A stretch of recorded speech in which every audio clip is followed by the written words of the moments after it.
আসসালামু আলাইকুম সুপ্রিয় শিক্ষার্থীরা, আজকে আমরা এইচএসসি 2025 সালে পরীক্ষা আসছে রাজশাহী বোর্ডে 1 নম্বর যে কোশ্চেনটা ছিল সেটা সলভ করার চেষ্টা করব। আমরা একটু সময় প্রশ্নটা দেখি না, আমার কাছে প্রশ্ন আছে, এই যে আমার কাছে প্রশ্ন। এখন আমরা পড়ব রাজশাহী বোর্ড 2025 সালের 1 নম্বর। এখন আমরা উদ্দীপকটা পড়ি কি আছে। বলছে কি, আরিফ আণবিক স্কেলে পণ্য উৎপাদন নিয়ে গবেষণা করে। তাদের উৎপাদিত পণ্য সূক্ষ্ম ছোট হলেও মজবুত ও টেকসই হয়। আচ্ছা, এবার কি বলছে, হাজিরার জন্য অফিসে তাকে একটি ডিভাইসে আঙ্গুলের ছাপ দিতে হয় এবং ল্যাবে প্রবেশের জন্য সময় মনিটরের দিকে তাকাতে হয়। এটা আমরা বুঝতে পারতেছি না, বায়োমেট্রিক্স, তাই না? আচ্ছা, এবার ক নম্বর যে প্রশ্ন ছিল সেটা কি, সেটা ছিল আমাদের টেলিপ্রেজেন্স কি। টেলিপ্রেজেন্স কি? তো আমাদের টেলিপ্রেজেন্স কি, আমরা লিখবো যে টেলিপ্রেজেন্স হলো এমন এক ধরনের প্রযুক্তি, আমরা লিখতে পারি টেলিপ্রেজেন্স হলো এমন এক ধরনের প্রযুক্তি যা কি করে, যা আমাদের হলো যা ব্যবহারকারীকে দূরবর্তী স্থানে থেকে ভার্চুয়ালি উপস্থিত থাকার অনুমতি দেয়। অর্থাৎ টেলিফোনের মাধ্যমে আমরা বুঝি, বা মোবাইল ফোনের মাধ্যমে কি করা, একসাথে কল করা, সেটা আর কি, সবাই একসাথে থাকা, সেটাকে বলা হয় টেলিপ্রেজেন্স। অর্থাৎ উপস্থিত না থেকেও, অর্থাৎ টেলিফোনের মতো কি করা, উপস্থিত না থেকে উপস্থিতের মতো আর কি অনুমতি দেয়, সেটাই আমাদের টেলিপ্রেজেন্স। হ্যাঁ, টেলিপ্রেজেন্স। তো আমরা লিখবো টেলিপ্রেজেন্স কি।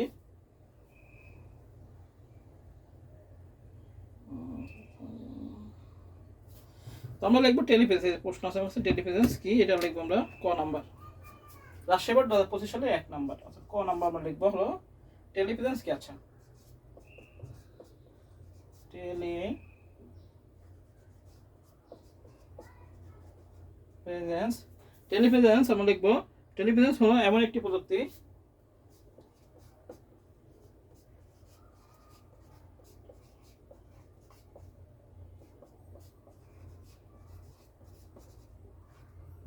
টেলিপ্রেজেন্স হলো এমন একটি প্রযুক্তি যা ব্যবহারকারীকে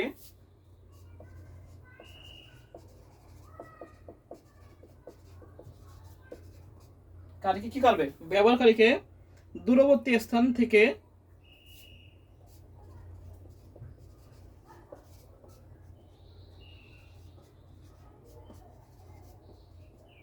টেলিপ্রেজেন্স হলো এমন একটি প্রযুক্তি যা ব্যবহারকারীকে দূরবর্তী স্থান থেকে ভার্চুয়ালি উপস্থিত হওয়ার অনুমতি দেয়। ভার্চুয়ালি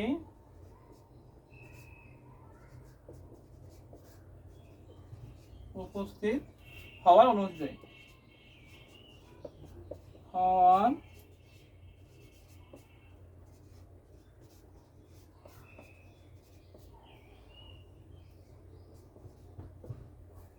এগুলো আমার টেলিপ্রেজেন্স। তাহলে লিখবো কি আমরা, টেলিপ্রেজেন্স হলো এমন একটি প্রযুক্তি, টেলিপ্রেজেন্স হলো এমন একটি প্রযুক্তি যা ব্যবহারকারীকে দূরবর্তী স্থান থেকে ভার্চুয়ালি উপস্থিত হওয়ার অনুমতি দেয়, সেটা কি আমাদের টেলিপ্রেজেন্স। আচ্ছা, এবার কি বলছে, খ নম্বর বলেছে প্রযুক্তি ব্যবহার করে মোটর ড্রাইভিং শেখা সম্ভব। আচ্ছা, প্রযুক্তি ব্যবহার করে মোটর ড্রাইভিং শেখা সম্ভব কি, আমাদের ভার্চুয়াল রিয়েলিটির মাধ্যমে। কি লিখবো খ নম্বর, লিখবো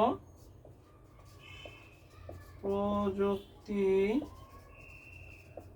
ব্যবহার করে মোটর ড্রাইভিং শেখা সম্ভব, মোটর ড্রাইভিং শেখা সম্ভব এর মাধ্যমে, ভার্চুয়াল রিয়েলিটির মাধ্যমে, ভিআর,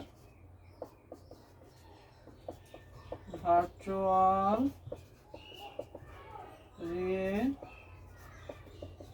রিয়েলিটির মাধ্যমে, অর্থাৎ কি ভিআর প্রযুক্তি, ভার্চুয়াল রিয়েলিটি। তো প্রযুক্তি ব্যবহার করে মোটর ড্রাইভিং শেখা সম্ভব কিসের মাধ্যমে, ভার্চুয়াল রিয়েলিটির মাধ্যমে। এবার কি লিখবো, ভার্চুয়াল রিয়েলিটি সংজ্ঞা দেবো যে বাস্তব নয় কিন্তু বাস্তবতা বিভ্রম সৃষ্টিকারী ত্রিমাত্রিক প্রযুক্তিকেই ভার্চুয়াল রিয়েলিটি বলে। এর মাধ্যমে আমাদের কি করা, কৃত্রিম পরিবেশ 3D প্রযুক্তি তৈরি করা সম্ভব। এর মাধ্যমে কি করা যায়, অরিজিনাল মানে এতে না চালেও কি করা যায়, আমরা প্রযুক্তির মাধ্যমে কি করতে চাই, আমরা ড্রাইভিং প্রশিক্ষণ নিতে পারি। আমরা লিখবো হলো ভার্চুয়াল রিয়েলিটি প্রযুক্তি ব্যবহার করে মোটর ড্রাইভিং শেখা সম্ভব। ভার্চুয়াল রিয়েলিটি হলো হার্ডওয়্যার ও সফটওয়্যারের মাধ্যমে তৈরি করতে এমন একটি কৃত্রিম পরিবেশ যা সত্য মনে হয়। এই প্রযুক্তির মাধ্যমে কৃত্রিম পরিবেশে বিশেষ পোশাক পরিধান করে ত্রিমাত্রিক গ্রাফিক্স প্রযুক্তির মাধ্যমে কম্পিউটারের পর্দায় মোটর ড্রাইভিং এর অভিজ্ঞতা অর্জন করা যায়। ফলে কোনো রকম শারীরিক ঝুঁকি বা বিপদ ছাড়াই রাস্তায় গাড়ি চালানো সম্ভব বা অভিজ্ঞতা পাওয়া যায়। মোটামুটি এটি লিখে দিলে আমাদের খ নাম্বার শেষ। এবার আসি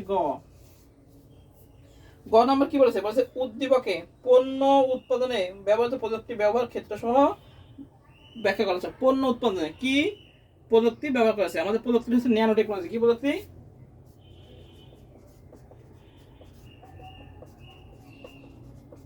ন্যানো টেকনোলজি।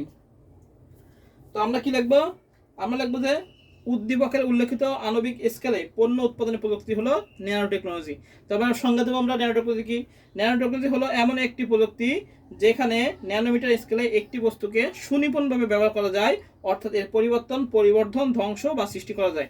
আর এর ক্ষেত্রসমূহ কি কি আমরা দিতে পারি হলো কম্পিউটিং এর ক্ষেত্রে, খাদ্য শিল্প, জ্বালানি ক্ষেত্রে, রাসায়নিক শিল্পে, ইলেকট্রনিক শিল্পে, খেলাধুলা ও সরঞ্জাম তৈরিতে, পরিবেশ সুরক্ষায় দিয়ে আমরা বিস্তারিত মনে রাখুন নিজের মতো লিখে নেব।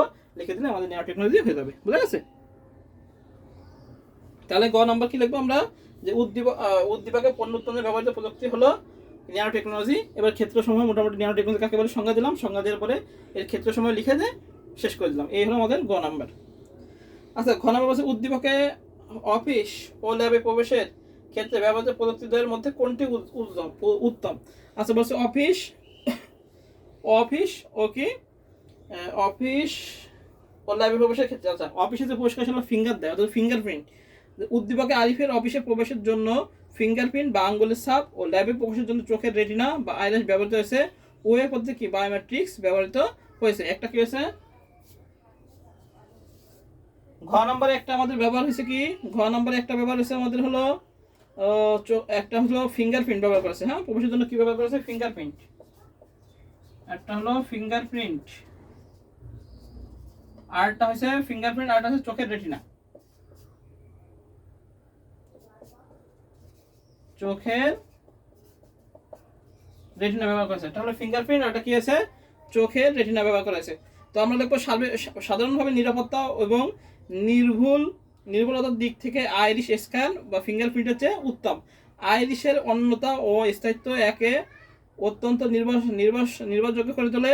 ব্যাংক, সামরিক স্থাপনা, গবেষণা প্রতিষ্ঠান ও উচ্চ নিরাপত্তামূলক এলাকা যেখানে সর্বোচ্চ স্তরের নিরাপত্তার প্রয়োজন সেখানে কি আইরিশ স্ক্যানকে প্রাধান্য দেওয়া হয়।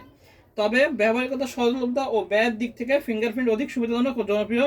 দৈনন্দিন ব্যবহারে যেমন স্মার্টফোন আনলক করা, অফিসে হাজিরা দেওয়া বা স্কুলে, এখন বর্তমানে স্কুলে ব্যবহার হচ্ছে বিভিন্ন রকম। তো সংক্ষেপে আমরা বলতে পারি একটি প্রাথমিক স্তরে প্রবেশিকার জন্য ফিঙ্গারপ্রিন্ট এবং উচ্চ নিরাপত্তামূলক এলাকার জন্য আইরিশ স্ক্যান ব্যবহার সুবিধাজনক। অর্থাৎ আমাদের এই দুটো সুবিধা, আমাদের সুবিধা অসুবিধা সুন্দর করে লিখে দিতে হবে। এটা হলো স্বল্প ক্ষেত্রে ব্যবহৃত হয়, স্বল্প সিকিউরিটি বিভিন্ন ক্ষেত্রে ব্যবহৃত হয়, আর উচ্চ সিকিউরিটির ক্ষেত্রে আমাদের আইরিশ বা চোখের রেটিনা ব্যবহার করা হয়। এটা কিন্তু বর্তমানে স্কুল কলেজেও ব্যবহার হচ্ছে। তো এই হলো আমাদের রাজশাহী বোর্ড 2025 সালের 1 নম্বর সলভ। ভালো থেকে সুস্থ থাকি, সবাইকে আসসালামু আলাইকুম।